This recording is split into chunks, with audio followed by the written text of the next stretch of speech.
আমি এখন পর্যন্ত আমার স্বামীর লাশটা শনাক্ত করার পরে ডিএনএ টেস্ট হয়েছে, পোস্টমর্টম রিপোর্ট হয়েছে।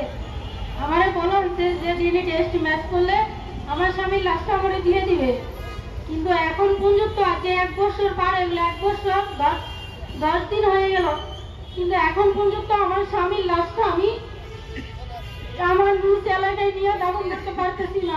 এই অনুমতিটার জন্য আমি কোর্ট থেকে করে আপনারা ডিসি স্যারের মানে এমন কোনো জায়গা সেক্টর বাদ নাই যে আমি যাই নাই, কিন্তু কেউ এখন পর্যন্ত আমার এই অনুমতিটা দিতেছে না, খালি সময় নিতেছে।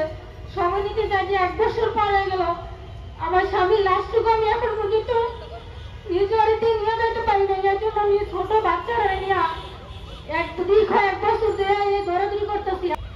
আমার স্বামী এখন কিন্তু আমার স্বামীর শরীর যে হয়েছে দেশের জন্য উনি, কিন্তু এখন পর্যন্ত শহীদ মর্যাদা দেয় আমার স্বামী পায় নাকি, যে চুক্তি আমার স্বামী সরকারি খাতে উঠে নাই।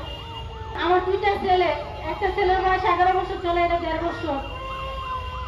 কোনো সরকারি ভাবে কোনো অনুদান আমার পরিবার পায় নাই। আমার স্বামী ছিল আমার ইনকাম সোর্স, আমাদের পরিবারের আমার শ্বশুর শাশুড়ি সবাই আছে। আমি দীর্ঘ 1 বছর ধরে অনেক কষ্ট করে জীবনযাপন করতেছি, আর মানুষের ঘরে ঘরে ঘুরতেছি যে আমার স্বামীর লাশটা যেন আমার দিয়ে দেওয়া হয়, আর আমার স্বামীর নাম যেন সরকারি তালিকায় অন্তর্ভুক্ত করা হয়, যে ও দেশের জন্য শহীদ হয়েছে, যারা ও আমার সন্তান আমাকে পরিচয় দিতে পারে যে আমি একজন শহীদের সন্তান।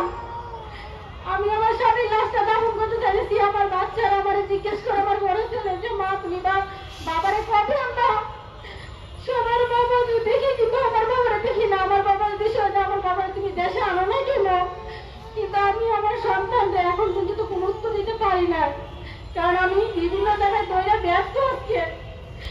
আমি এর জন্য সবার কাছে